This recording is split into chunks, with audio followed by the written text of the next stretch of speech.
your mindset is the only thing standing between you and your success.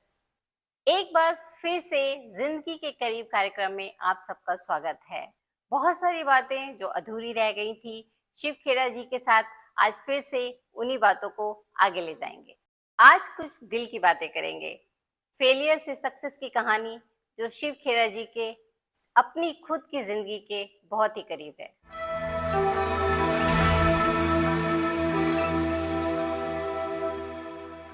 अच्छा, तो ये बताइए कि एक जो वेल रिनाउंड श्री शिव खेड़ा जी हैं और एक जो सिंपल नॉर्मल ह्यूमन बीइंग है, उसकी जो जर्नी है उसके बारे में बताइए कि आपने कहाँ से शुरू किया और आप इस मुकाम पर पहुंचे हैं, उसके बारे में कुछ बताइए। मैं एक बिजनेस फैमिली से हूँ। हम लोग की कोल माइंस थी इंडिया में, तकरीबन 1000 लोग काम करते थे। मैंने क्रिएट नहीं की थी, मैंने इनहेरिट किया था। तो माइंस नेशनलाइज हो गई, सरकार ने ले लिया सब, तो हम सड़क पे चले आए। सड़क का मतलब सड़क। एंड एक टाइम था, मेरी बड़ी बेटी पैदा हुई तो मेरे पास 10 रुपए नहीं थे दूध लाने के लिए। उसके बाद मैंने 3 काम शुरू किए बिना पैसे के, सब में फेल हो गया। तो उसके बाद 1975 में मैं इंडिया छोड़ के चला गया और इनिशियली टोरंटो गया। वहां पे तो बाल्टी लेके घर घर जाके गाड़ियां साफ करता था। वहां पे 1.5 साल यही किया मैंने, गाड़ियां साफ करता था। अच्छा। और टोटली बाय एक्सीडेंट मैं लाइफ इंश्योरेंस बेचना मैंने शुरू किया वहां पे। एंड मेरे हिसाब से मेरी जिंदगी में सबसे अच्छी चीज हुई वो सेलिंग लाइफ इंश्योरेंस। इसके लिए रीजन बताता हूं। Selling life insurance is a rejection business. अब देखें कि मुझे 9, 10, 15 अपॉइंटमेंट करनी होती थी एक सेल के लिए। प्रेजेंटेशन 10 बारी करता था, 15 बारी करता था। अगर 10 बारी करता था, एक सेल होती थी, मींस 9 रिजेक्शन मिलती थी मेरे को। और तकरीबन मोस्ट ऑफ द टाइम लोग रिजेक्शन पर्सनली ले लेते हैं और उसकी वजह से दे फील डीमोटिवेटेड और वो छोड़ छाड़ के भाग जाते हैं वहां से। अब ये मैं इस वजह से कह रहा हूं कि आज के टाइम में एज पेरेंट्स एंड टीचर्स हम लोग 2 चीज सिखा रहे हैं अपने बच्चों को, सक्सेस एंड विन। 2 ही लफ्ज, success and win, success and win, success and win. Not realising that जिंदगी में सिर्फ ऊपर ऊपर नहीं जाती है, जिंदगी नीचे भी आती है। तो failure and losing is also part of life.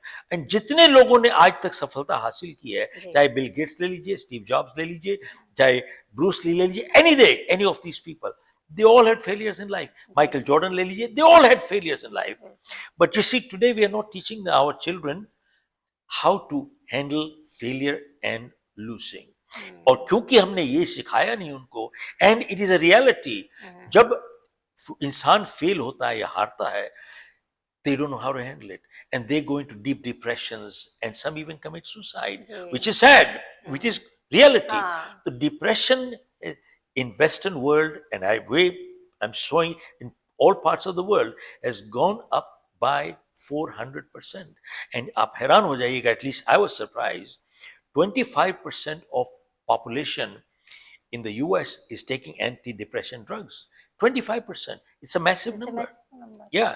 और 1 बिलियन लोग दुनिया में डिप्रेशन के शिकार हो चुके हैं। एंड इकोनॉमिक कॉस्ट क्या है? $1 trillion per year globally. $1 trillion is economic cost. And how many man hours कितने लूज होते हैं आप जब काम पे नहीं जाते because of stress. Yes. So stress has become a very big issue. Now coming back to my career on life insurance.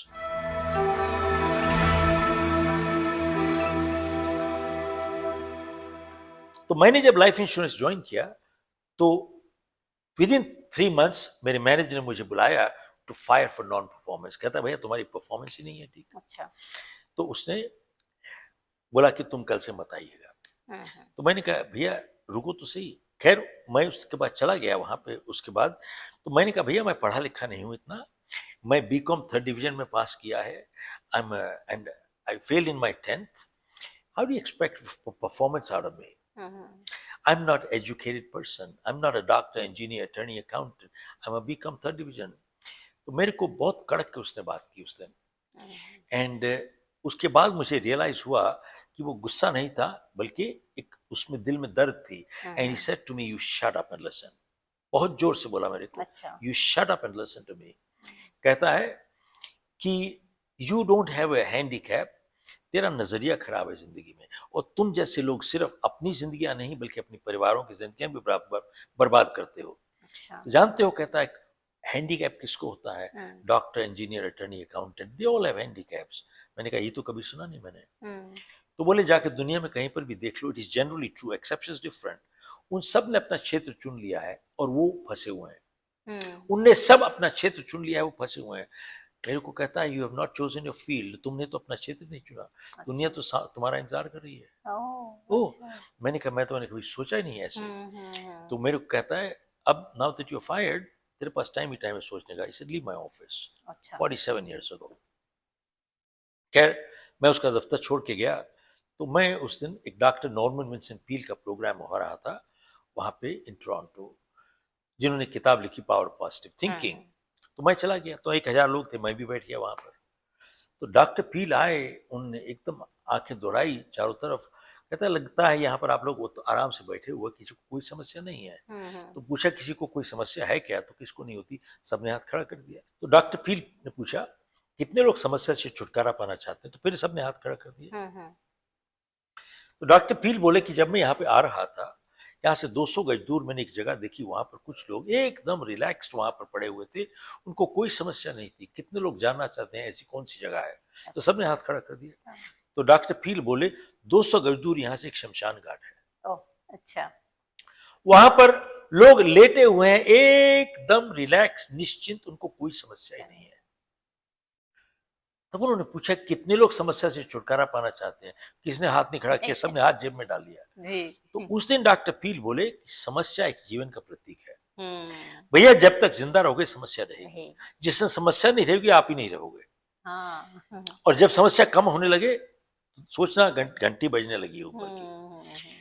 तो उस दिन डॉक्टर पील ने एक प्रार्थना दी, मेरे हिसाब से जिंदगी का एक निचोड़ है, और उस प्रार्थना को मैं बिना किए कभी आज तक घर छोड़ा नहीं मैंने आज तक। अच्छा।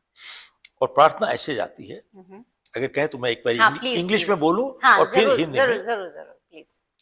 सेरेनिटी प्रेयर शायद बहुतों ने सुनी होगी। सेरेनिटी प्रेयर ये है, God grant me the serenity to accept the things that I can not change, and courage to change the things that I can, and wisdom to know the difference what I can and what I can not. अब हिंदी में बोलता हूं, परमात्मा मुझे संतुलन दो, जो बदल नहीं सकता आपकी सौगात समझ के स्वीकार करूं, और अगर बदल सकता हूं तो मुझे इतनी हिम्मत और हौसला दो कि बदल दूं, और इतनी सुबुद्धि दो कि उनमें फर्क बता सकूं, क्या बदल सकता हूं और क्या मैं नहीं बदल सकता। अब इस छोटी सी प्रार्थना को अगर एनालाइज कीजिए, परमात्मा मुझे संतुलन दो, जो बदल नहीं सकता आपकी सौगात समझ के स्वीकार करूं। अब सवाल यह है, जिंदगी में क्या हर चीज हम तोड़ मोड़ के बदल सकते हैं? हर चीज घुमा के मैनिपुलेट करके अपनी सहूलियत के लिए ला सकते हैं?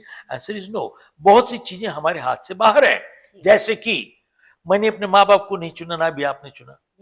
मैं कहां पैदा हुआ ये मेरा फैसला नहीं था, ना आप ही का था। और कई लोग अपाहिज पैदा हो जाते हैं। मेरी हाइट क्या है, मेरा रंग क्या है, ये मेरा फैसला नहीं है। कई बार अच्छे लोगों के साथ बुरे हादसे हो जाते हैं, क्या गलती की उन्होंने, हर चीज का जवाब नहीं है। जो मैं बदल नहीं सकता आपकी सौगात समझ के स्वीकार करूं, क्योंकि बहुत बारी लोग उन चीजों के साथ लड़ते रहते हैं जो बदल नहीं सकते, और अपनी जिंदगी में स्ट्रेस लेके चले आते हैं। They become unproductive, paralysed, and they lose life. Okay, और फिर अगर बदल सकता हूं तो मुझे इतनी हिम्मत दो कि उसमें बदल दूं और उसमें फर्क बता सकूं। तो जब मैंने अपनी किताब लिखी नई वाली जो अभी लॉन्च की है, live while you are alive, इसी सोच को लेकर मैं 2 कदम आगे बढ़ गया। उसमें मैंने लिखा है कि जिंदगी एक फैसला भी है और जिंदगी एक समझौता भी है। इन बातों में लगता है टकराव है, लेकिन है नहीं। समझौता कैसे है? मैं अगर आपके साथ दुर्व्यवहार करता हूं तो मैंने फैसला किया आप मेरे साथ दुर्व्यवहार कीजिए। मैं अगर आपके साथ बदतमीजी के साथ पेश आता हूं तो मैंने फैसला किया आप मेरे साथ बदतमीजी के साथ पेश आइए। मैं अगर सिगरेट जलाता हूं तो मैंने कैंसर को बुलाने के लिए एक फैसला किया। मैं रोज एक्सरसाइज करता हूं तो मैंने अच्छी सेहत को बुलाने के लिए फैसला किया। मैं अगर जरूरत से ज्यादा खाना खाता हूं तो मैंने फैसला किया मोटापे को बुलाने के लिए। और दारू पी के गाड़ी चलाता हूं तो मैंने फैसला किया एक्सीडेंट को बुलाने के लिए। और अगर मैं झूठ बोलता हूं हम्म, तो मैंने अपनी विश्वसनीयता को खोने का फैसला किया। I've chosen to lose my credibility. अब सबसे बड़ी चीज ये है, हम सब एक फैसला लेने तक आजाद हैं, हम्म, लेकिन जब हम फैसला ले चुकते हैं उसके बाद हमारी आजादी खत्म हो जाती है, फैसला हम पे काबू पा लेता है। जी, अब सवाल ये है, जिंदगी एक समझौता कैसे है?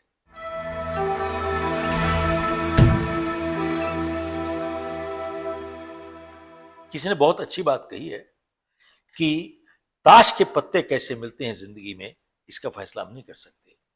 खेल कैसे खेलते हैं इसका फैसला हम जरूर कर सकते हैं। अक्सर मेरे से लोग पूछते हैं कि जो लोग सफल होते हैं क्या गलतियां नहीं करते, और जो लोग फेल होते हैं क्या अच्छे काम नहीं करते? तो इसका जवाब यही है कि जो लोग सफल होते हैं वो गलतियां जरूर करते हैं, बट याद रखिए जिंदगी में कभी कभार गलती करने से कोई इंसान फेल नहीं हुआ, अपनी गलती को दोहराते रहने के बाद ही फेल हुआ ऐसा। और कभी कभार अच्छे काम करने से इंसान सफल नहीं हुआ, अपने अच्छे काम को दोहराते रहने के बाद इंसान सफल हुआ है। That is the crux. तो साहब ये समझ के इसके बाद मैं अपने मैनेजर के पास गया। मैंने कहा भैया मुझे नौकरी से मत निकालो, मेरे रहने दो। मैं कमिटमेंट करता हूं आपको, I will not let you down because of my effort. Because अगर आज आपने मुझे निकाल दिया यहां से तो मैं मालूम नहीं कहां जाऊंगा। मेरे को एक ही काम आता है गाड़ियां साफ करना, लेकिन अब मैं करना नहीं चाहता। मैंने कहा छोटी बेटी है, give me one more shot. मेरे को कहता है Shiv that's not your small one, that's your biggest one. और मेरे को कहता है ये कि मैं तुम्हें यहां रहने दूंगा तब अगर तुम कमिटमेंट मेरे साथ मत करो बट अपने साथ करो, अपने आप के साथ कमिटमेंट करो। I let you stay. Alka ji मैंने उस दिन कमिटमेंट की और मेरी जिंदगी में एक मोड़ आया उसी दिन। उसने कागज विड्रॉ कर लिए और उस साल मैंने $1 मिलियन की इंश्योरेंस बेची, उसके बाद 3 मिलियन, उसके बाद 5 मिलियन अगले साल। Move down to the US. मैं 3 बिजनेसेस में शुरू कर दिया मैंने, और मैंने 1984 में एक कंपनी खरीदी कैलिफोर्निया की। I started the New Jersey operation with no clients and I sold my company with close to 500 clients for a decent sum. नहीं, ये बात मैं आपके साथ क्यों शेयर कर रहा हूँ अपनी जिंदगी? इस वजह से मैं सारी जिंदगी फेल होता चला गया और सारी दुनिया को दोषी ठहराता गया। ये नहीं समझा कि मैं ही अपनी सबसे बड़ी समस्या खुद ही था। कोई बाहर में बदलाव नहीं आया, अपनी सोच बदली, जिंदगी में दिशा बदल गई। एक चीज। और दूसरा, जब मेरे मैनेजर ने मुझे कहा you shut up and listen to me, उस दिन समझ में आई कि जिंदगी में कभी भला करने के लिए कठोर बनना पड़ता है। Sometimes in life to be you need to be unkind to be kind. बहुत जरूरी है साहब। और एक और चीज, मैं तो कमीशन पे था, 100% कमीशन पे था। मैं इंश्योरेंस बेचता था, पैसे मिलते थे, नहीं बेचता था, नहीं मिलते तो थे नहीं पैसे। लेकिन मैंने देखा कि हमारी कंपनी में कुछ लोग ऐसे भी हैं उनको तनख्वाह मिलती थी लेकिन काम नहीं करते थे। तो वहां मैंने देखा कि पैसा बनाने में और कमाने में बहुत फर्क होता है।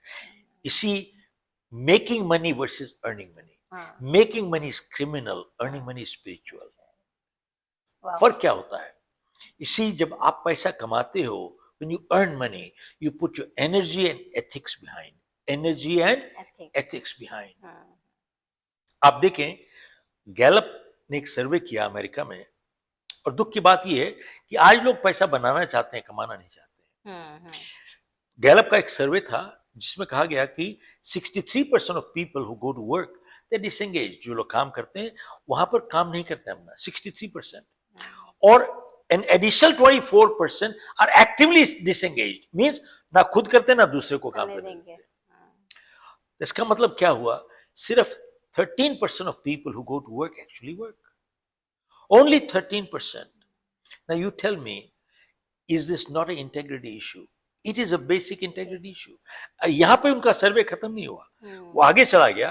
कहता है with social media the way it is, things are happening today, लोग काम पे जाते हैं और तकरीबन 2, 3, 4 घंटे अपने सोशल मीडिया में देखते रहते हैं ड्यूरिंग वर्किंग आवर्स। आप एक बात बताइए, क्या इसी के पैसे मिलते हैं हमारे को? Is that what you getting paid for? Answer is no. अब एक बात बताइए, कोई आपका अगर एक वॉलेट या बटुआ छीन ले या लेके चला जाए उसको क्या कहेंगे? चोर। जब जो लोग ऐसे काम करते हैं वो क्या है? वो भी तो वो चोर भी ही है। चोरी है, क्योंकि आप दूसरे का That's it. समय चुरा रहे सो हैं। बॉटम लाइन, हम लोगों को आज की तारीख में we need to get our basics right. Basics missing है हमारी। बिल्कुल तो बिल्कुल। इसलिए लोग डिग्रियां फिग्रियां कर लेते हैं, पीएचडी कर लेते हैं, एमबीए कर लेते हैं। It means nothing. Let me tell you, it means nothing. बिल्कुल बिल्कुल। आप 5 किस्म से अर्थमेटिक कर दोगे, ज्योग्राफी कर दोगे, फलाना कर दोगे, 5 किस्म से ये कर दोगे, उससे कोई फर्क नहीं पड़ता। जी 5 से अलजेब्रा कर दोगे, what difference does it make? But if you अपनी डे टू डे की समस्याएं आप सॉल्व नहीं कर सकते, you are a failure in life, you are a total failure, and that's what the life is all about.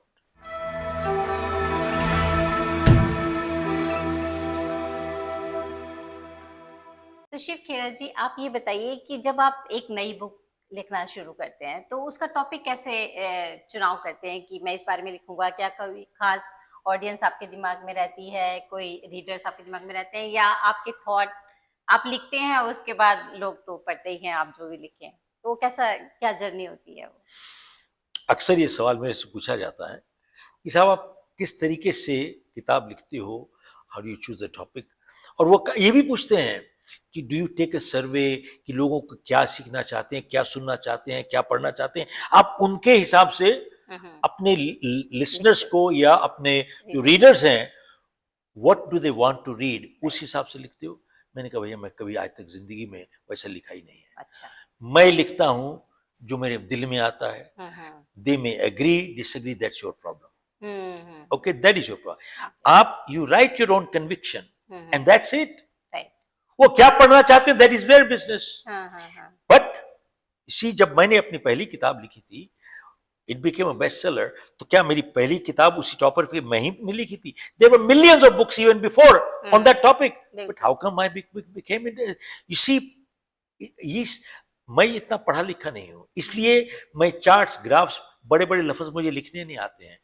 All we are talking is addressing day to day issues, जो आदमी रोज जिन चीजों के साथ जूझ रहा है, कहता है how do I handle it, they can relate to it.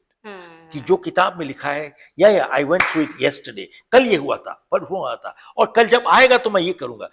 That is what the most important things. खाली थ्योरी बैठ के इधर लटपट पटा के, if you are wasting your time, फायदा क्या है? और एक और चीज आपसे शेयर करता हूं, मैंने जो किताब दूसरी वाली लिखी, यू कैन अचीव मोर, उसमें मैंने लिखा था कि a survey was conducted in America, in fact, it's a global survey, that 85% of millionaires and billionaires in the world are first generation. सिर्फ 15% लोग ऐसे हैं जो बपौती से, पुश्तौती से पैसे आ रहे हैं उनके पास, बट 85% फर्स्ट जनरेशन मिलियनेयर्स हैं, billionaires.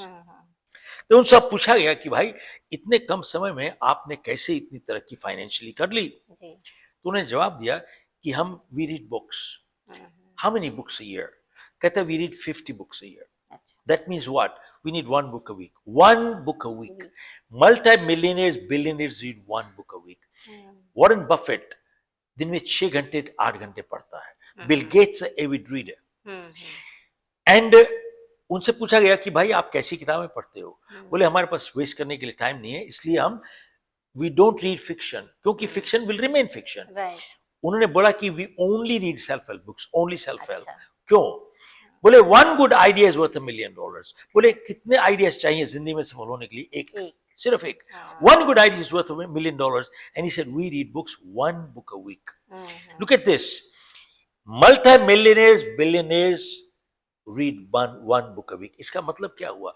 There is a connection between learning and earning, learning and earning, learning and learn more, earn more, learn more, earn more। But कई लोग ऐसे हैं, कहते साहब मेरे पास टाइम नहीं है। और वही जो कहते हैं टाइम नहीं है, 3 घंटे टेलीविजन देखेंगे, शाम को सीरियल देखेंगे, फलाना देखेंगे, ये देखेंगे, खेल तमाशा देखेंगे, टाइम निकल जाएगा, और झूठ बोलते हैं। फिर कोई लोग कहते हैं साहब मेरे पास पैसे नहीं किताब खरीदने के। जानते हो आज हर किताब दुनिया की मुफ्त में आपको मिलती है लाइब्रेरी में जाके खड़े, लेकिन करेंगे नहीं वो। इंटेंशंस होनी, कोई इंटेंशन, इसलिए वो वैसे के वैसे बैठे हुए सारी जिंदगी, आज से लेके 10 साल तक। वो भी ब्रूस ली बनना चाहते हैं, माइकल फिलिप बनना चाहते हैं, वो भी बनना चाहते, स्टीव जॉब्स बनना, लेकिन कुछ नहीं करने को तैयार है, कुछ नहीं करने को तैयार है। वो वैसे बैठे रहेंगे 10 साल के बाद, 15 साल के वहाँ के बाद, वही। And they will live with regret, and ये कहेंगे साहब मेरी किस्मत ठीक नहीं था। जी। बोले भैया तेरी किस्मत खराब है, और भगवान ऊपर भी देख रहा है, कहता है तेरा और खराब किस्मत ले, और भी खराब ले, हाँ, बात खत्म हो गई। हाँ। किस्मत को वैसे कोसते रहो, और किस्मत खराब आप होती है, करते रहे। कुछ नहीं। सही बात। तो शिव खेरा जी, आपको बहुत बहुत धन्यवाद, आप आए और इतनी अच्छी अच्छी बातें की। मेरे को लगता है कि व्यूअर्स अगर उसमें से एक बात भी सीख लें तो उनकी जिंदगी बदल सकती है। तो आई एम रियली थैंकफुल। बहुत बहुत और धन्यवाद मुझे बुलाने का अपने स्टूडियो में। अरे, thank you very much, I am और ग्रेटफुल। एक एक सिर्फ एक शब्द या एक लाइन आप हमारे व्यूअर्स के लिए बताइए जो उनकी जिंदगी बदल दे। जीतने वाले कोई अलग काम नहीं करते, हर काम अलग ढंग से करते हैं।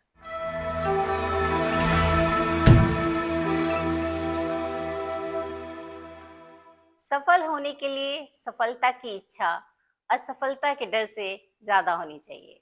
खुद का साथ दो, तुमसे अच्छा तुम्हारा साथी कोई और नहीं है।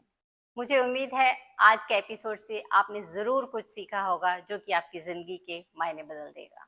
सोचिए मत, शेयर कीजिए, हो सकता है आपका एक शेयर किसी की जिंदगी बदल दे। जल्दी ही मिलते हैं एक नए एपिसोड के साथ, एक नए टॉपिक के साथ, जो आपकी हमारी सबकी जिंदगी के बहुत करीब होगा।